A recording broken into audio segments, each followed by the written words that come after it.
Humpty Dumpty sat on a wall. Humpty Dumpty had a great fall. All the king's horses and all the king's men could not put Humpty back together again. This rhyme was famously popularized by Lewis Carroll.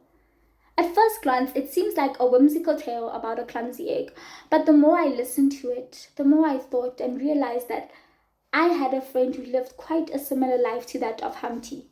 Humpty sat on a wall just like my friend, wide-eyed, vulnerable, innocent in childhood, placed on this high structure that was built by his parents and teachers to provide stability, protection, safety, security.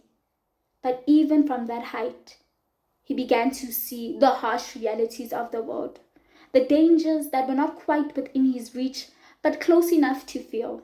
As time passed, adolescence came, and the structure that seemed so secure was no longer.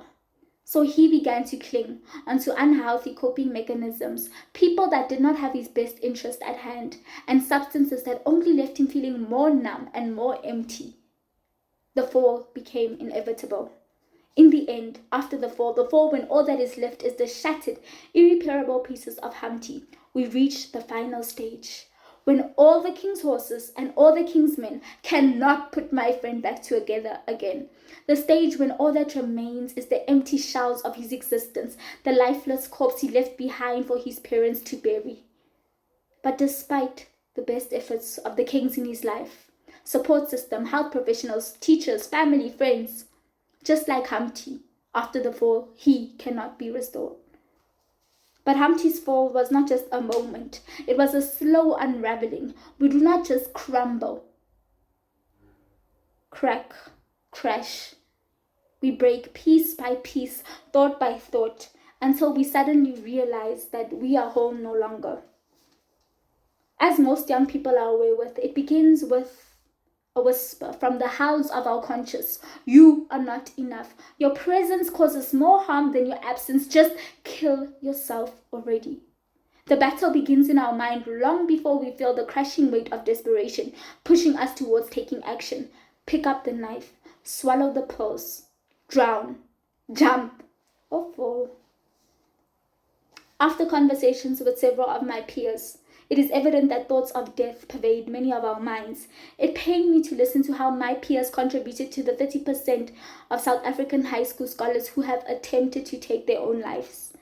According to the South African Society of Psychiatrics, another study was done in 2019 which reported that self-harm prevalence rate is 56.2% amongst South African youth aged 12 to 18. Additionally, a 2021 UNICEF report found that over 65% of South African young people have experienced a mental health issue but have failed to sort out help. I never quite understood how well-off academic, top achievers, all-rounders, people who seemed to have it all had such a little will to live until it happened to me. Until my life transformed to the taboo topics found in our allo textbook, was when I realized that self-harm is not merely a desperate act for attention, but it's the tragic surrender to the belief that there is no hope beyond the pain. My grade 8 allo teacher once said, "Don't do suicide, you're gonna die." And maybe she was right. Maybe it's not death we truly seek, but peace. There was a moment where all I needed was a hug, and in that exact moment, the world was suffocating me. In November 2023, I woke up in a hospital bed because of my inability to do something so simple, yet so important. Breathe. It was in that moment that I clung to the fragile thread of faith instead of self-harm.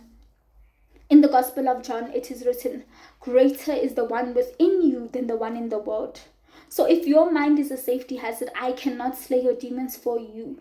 Only you can set yourself free from the limiting beliefs that imprison you. So today, I urge you to access the strength and resilience placed inside of you.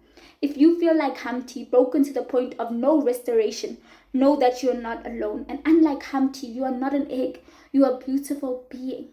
Your worth transcends your struggles and failures. So if you can still draw breath in this present moment, and if you think you're broken to the point of no restoration, you can reconstruct yourself. I wish I told this to my friend.